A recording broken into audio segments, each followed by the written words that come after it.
This is Chapter 10 of Lord of the Flies, the Shell, and the Glasses. Piggy eyed the advancing figure carefully. Nowadays, he sometimes found that he saw more clearly if he removed his glasses and shifted the one lens to the other eye. But even through the good eye, after what had happened, Ralph remained unmistakably Ralph.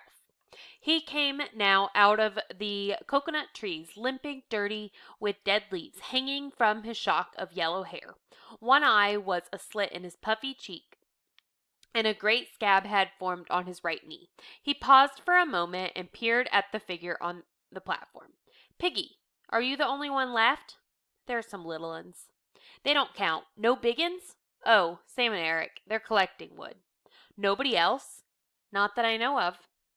Ralph climbed on to the platform carefully. The coarse grass was still worn away where the assembly used to sit. The fragile white conch still gleamed by the polished seat. Ralph sat down in the grass, facing the chief's seat and the conch. Piggy knelt at his left, and for a long minute there was silence. At last Ralph cleared his throat and whispered something. Piggy whispered back. What you say? Ralph spoke up. Simon. Piggy said nothing but nodded solemnly. They continued to sit, gazing with impaired sight at the chief's seat and the glittering lagoon.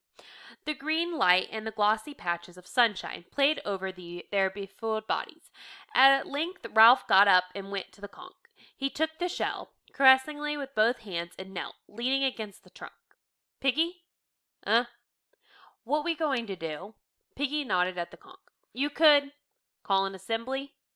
Ralph laughed sharply as he said the word, and Piggy frowned. You're still chief. Ralph laughed again. You are, over us. I got the conch. Ralph, stop laughing like that. Look, there ain't no need. Ralph, what's the others going to think?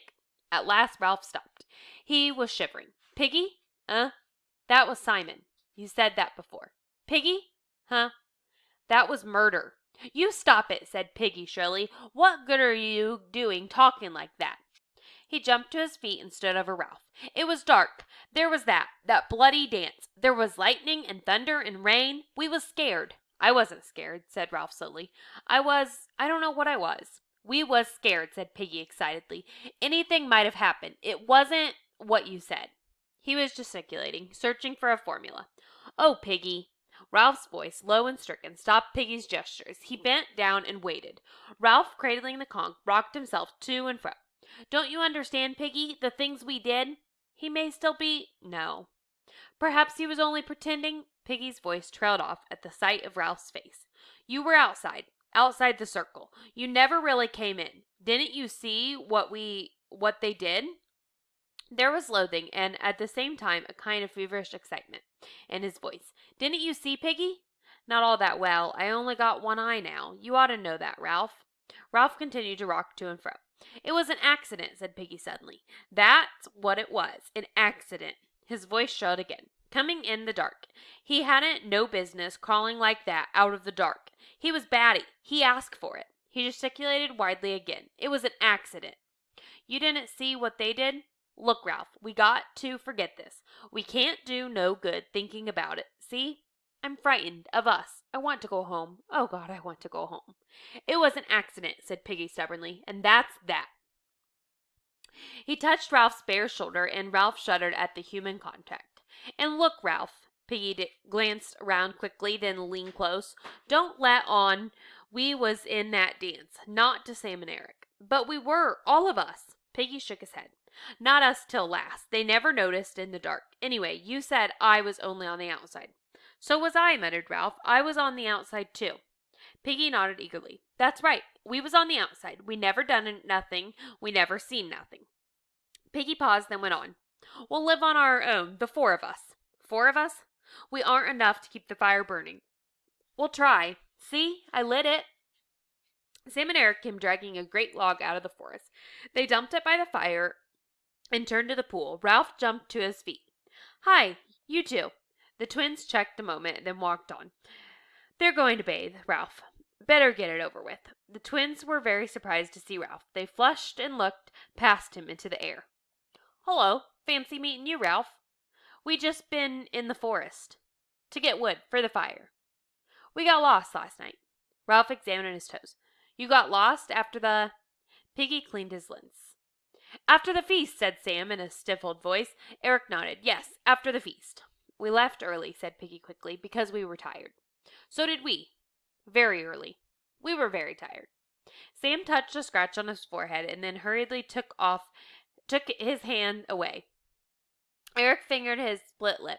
Yes, we were very tired, repeated Sam, so we left early. Was it a good... The air was heavy with unspoken knowledge. Sam twisted and the obscene word shot out of him. Dance? Memory of the dance that none of them had attended shook all four boys convulsively. We left early. When Roger came to the neck of land that joined the Castle Rock to the mainland, he was not surprised to be challenged.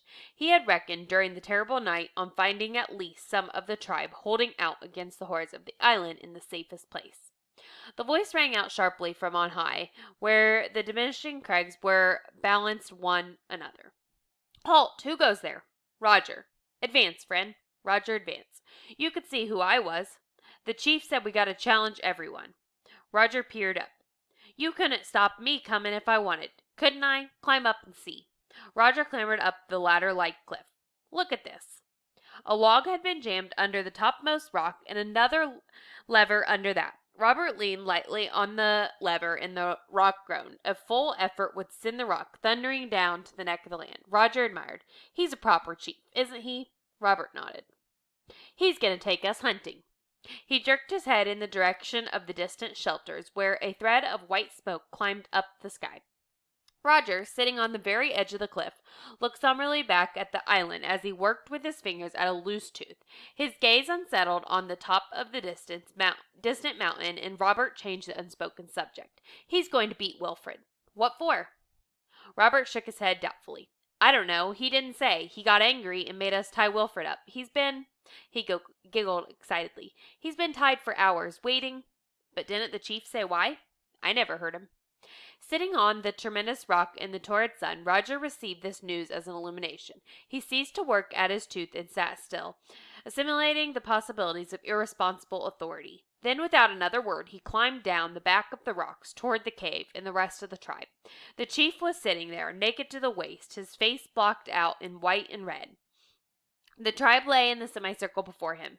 The newly beaten and untied Wilfred was sniffling noisily in the background. Roger squatted with the rest. Tomorrow, went on the chief, we shall hunt again. He pointed at the savage and that with his spear. Some of you will stay here to improve the cave and defend the gate. I shall take a few hunters with me and bring back meat. The defenders of the gate will see that the others don't sneak in. A savage raised his hand, and the chief turned a bleak, painted face toward him. Why should they try to sneak in, chief? The chief was vague but earnest. They will. They'll try to spoil things we do. So the watchers at the gate must be careful. And then, the chief paused. They saw a triangle of startling pink dart out, pass along his lips, and vanish again. And then the beast might try to come in. You remember how he crawled. The semicircle shuddered and muttered in agreement. He came, disguised. He may come again, even though we gave him the head of our kill to eat. So watch and be careful. Stanley lifted his forearm off the rock and held up an interrogative finger. Well, but didn't we? He squirmed and looked down. No. In the silence that followed, each savage flinched away from his individual memory. No, how could we? Kill it? Half relieved, half daunted by the implication of the further tears, the savages murmured again. So leave the mountain alone, said the chief solemnly, and give it to the head if you go hunting. Stanley flicked his finger again. I expect the beast disguised itself. Perhaps, said the chief. A theological speculation presented itself. We'd better keep on the right side of him, anyhow. You can't tell what he might do. The tribe considered this, and then were shaken, as if by a flow of wind. The chief saw the effect of his words and stood abruptly. But tomorrow we'll hunt, and when we've got meat, we'll have a feast. Bill put up his hand. Chief? Yes? What'll we use for lighting the fire? The chief's blush was hidden by the white and red clay, and to his uncertain silence, the tribe spilled their murmur once more. Then the chief held up his hand.